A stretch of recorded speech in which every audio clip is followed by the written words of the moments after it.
सुल्तान अलाउद्दीन ने मुझे एक जिम्मेदारी दी है। उन तुर्कों को रोकना है जो मंगोलों की फौज में लड़ रहे हैं। कैसे होगा ये भाई?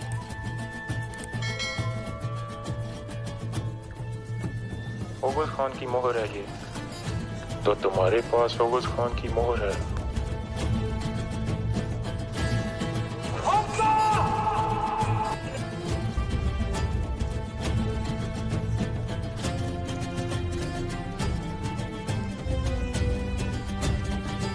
भाई रुको। अब्दुर्रहमान का ये हाल देखकर मुझे समझ आ गई है कि मैंने गलती की है। मेरा खून आप पर हलाल है। अस्सलाम वालेकुम टू ऑल व्यूअर्स। पिछले एपिसोड में आपने देखा था दोनों कबीलों ने मिलकर नोयान पर हमला कर दिया था और अर्तुगरुल मेहमान खाने में सुंगुर्तुकीन के साथ मौजूद होते हैं और नोयान भी उनके पीछे छुपकर बैठा हुआ होता है। और अब इस एपिसोड में सुंगुर्तुकीन अपनी बात आगे बढ़ाते हुए कहता है, मैंने नोयान को इस्तेमाल किया था और ये सब मैंने इसलिए किया था ताकि मैं मंगोलों के ख़िलाफ़ सुल्तान अलाउद्दीन की तरफ मालूमात भेज सकूं। इस मालूमात से रियासत को बहुत फ़ायदा हुआ और सुल्तान अलाउद्दीन के लिए फ़ैसले करना आसान हो गया था। लेकिन अब ये सब कुछ ख़त्म हो चुका है। उगरे ख़ान का अगला हनफ अनातोलिया है। वो आदमी अगर अपने हथियार लेकर यहाँ आ गया तो कोई आदमी भी ज़िंदा नहीं बचेगा। ये सुनकर नोयान मुस्कुराना शुरू कर देता है। दूसरी तरफ तुर्कीन के सिपाही मंगोलों के सिपाहियों से लड़ रहे होते हैं और काफ़ी सारे मंगोलों को मार देते हैं, लेकिन तांगुत भागने में कामयाब हो जाता है। इसके बाद तुर्कीन उसका पीछा करना शुरू कर देता है, लेकिन तुर्कीन दौड़ नहीं पाता क्योंकि उसके पुराने ज़ख्म अभी ठीक नहीं हुए होते और तांगुत वहाँ से तेज़ी से भागकर उसकी नज़रों से गायब हो जाता है और तुर्कीन वापस मुड़ जाता है। दूसरी तरफ गुंदोगदू की टीम नोयान के डेरे की तरफ बढ़ रही होती है और नोयान ने रास्ते में कुछ मंगोलों की जगह बनाई हुई थी जहाँ कुछ मंगोल सिपाही पहरा देते थे और गुंदोगदू के सिपाही उस जगह पर भी अचानक हमला कर देते हैं।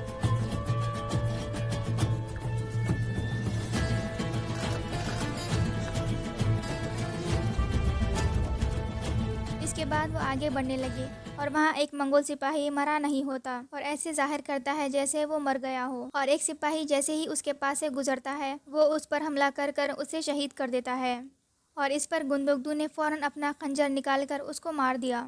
इसके बाद वो दोबारा आगे बढ़ने लगते हैं। दूसरी तरफ सुंगुर्तुकीन अर्तुगरुल से कहता है, मेरी एक आखिरी जिम्मेदारी है, इसलिए मैंने तुम्हें यहाँ पर बुलाया था।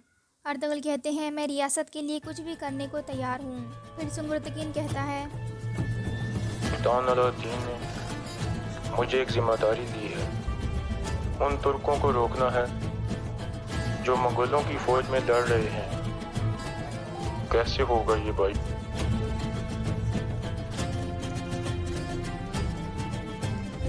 ओगुस खान की मोहर है ये। तो तुम्हारे पास ओगुस खान की मोहर है।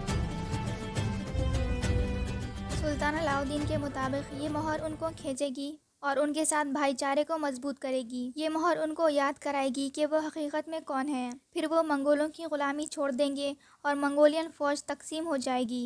अगर तुर्क उनकी मदद ना करते तो वो कभी भी इतने ताकतवर ना बन सकते। अर्तुगरुल कहते हैं, मैं भी इस बातों को जानता हूँ। फिर सुंगुर्तुकीन कहता है, दरअसल मैंने तुम्हें यहाँ इसलिए बुलाया था ताकि तुम मेरी मुलाकात सफ़ेद दाढ़ी वालों से कराओ, क्योंकि ये उनके बग़ैर मुमकिन नहीं है और ये ज़िम्मेदारी पूरी करने के बाद मैं वापस कबीले में जाऊंगा। अर्तुगरुल कहते हैं, चले फिर हम फ़ौरन अहलत रवाना होते हैं। वो उठने ही वाले होते हैं कि नोयान उठकर उनके सामने आ जाता है। वहाँ हर तरफ नोयान के आदमी मौजूद होते हैं जो भेस बदल कर बैठे थे। सब अपनी तलवारें निकाल कर उन पर हमला कर देते हैं। इस दौरान नोयान ओगुस खान की मोहर वहाँ से उठा लेता है और बाहर निकल जाता है, जबकि सुंगुर्तुकीन और अर्तुगरुल मंगोलों से लड़ रहे होते हैं। दूसरी तरफ मंगोलों के सिपाही नोयान के डेरे पर पहुंच जाते हैं। पहले वो उन पर आग वाले तीर बरसाते हैं, फिर गुंदोगदू आवाज़ देता है, हमला करो। इसके बाद सब सिपाही उन पर हमला कर देते हैं।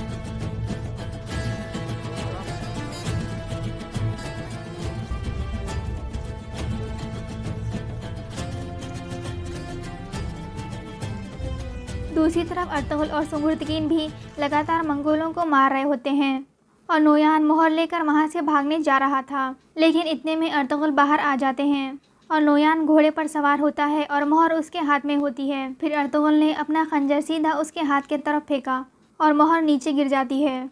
नोयान का हाथ भी ज़ख्मी हो जाता है और वो वहाँ से भाग जाता है।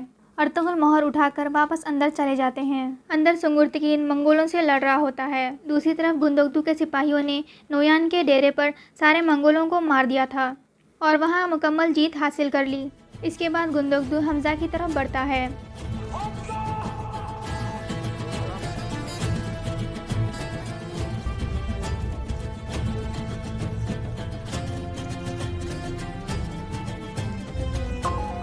भाई रुको, अब्दुर्रहमान का ये हाल देखकर मुझे समझ आ गई है कि मैंने गलती की है।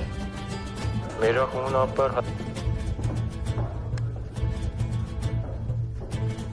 इसके बाद गुंदोगदू उसे जान से नहीं मारता बल्कि गुस्से में उसके सर पर मारता है, जिसकी वजह से वो वहीं बेहोश हो जाता है। इसके बाद वो सब अब्दुर्रहमान के पास जाते हैं। अब्दुर्रहमान बेहोश हालत में होता है और सब लोग उसे होश में लाने की बहुत कोशिश करते हैं, लेकिन उसे होश नहीं आता। दूसरी तरफ मेहमान खाने में एक मंगोल अपने खंजर से सुंगुर्तुकीन पर हमला कर देता है। सुंगुर्तुकीन नीचे गिर जाता है और दूसरा मंगोल उसे मारने के लिए अपनी तलवार उठाता है, लेकिन उसी दौरान वहाँ अर्तुगरुल आ जाते हैं और उसका हमला रोककर सुंगुर्तुकीन की जान बचा लेते हैं। मेहमान खाने में मौजूद सारे मंगोल मारे जाते हैं, लेकिन सुंगुर्तुकीन बेहोश हो जाता है। दूसरी तरफ तुगदिकीन के सिपाही कुछ मंगोलों को गिरफ्तार कर लेते हैं, क्योंकि उन्होंने हथियार फेंककर रहम करने की अपील की थी।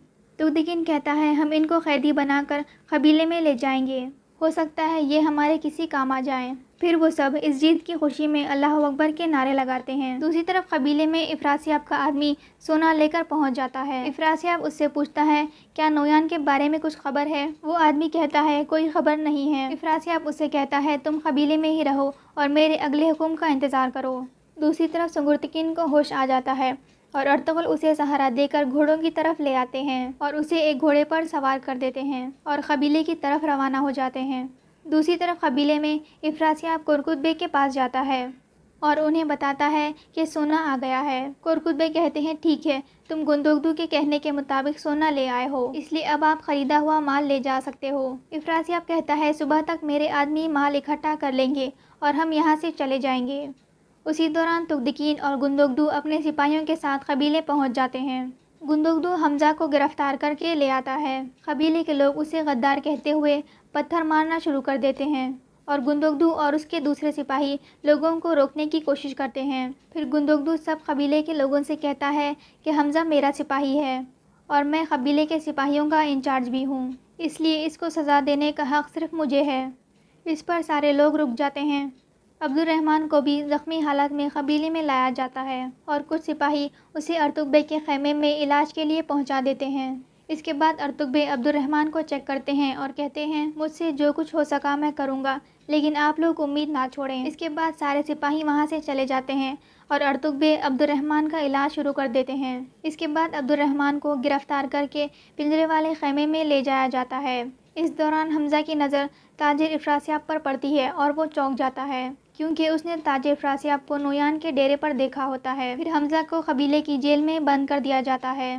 ताजिर इफ्रासियाब भी हमजा को देखकर समझ जाता है कि नोयान के डेरे पर हमला हुआ है। इसके बाद गुंदोगदू और तुगदिकीन कुरकुत बेग के खैमे में जाते हैं, जहां हायमा खातून भी मौजूद होती हैं। कुरकुत बेग कहते हैं कि अल्लाह का शुक्र है कि उसने हमें जीत नसीब की।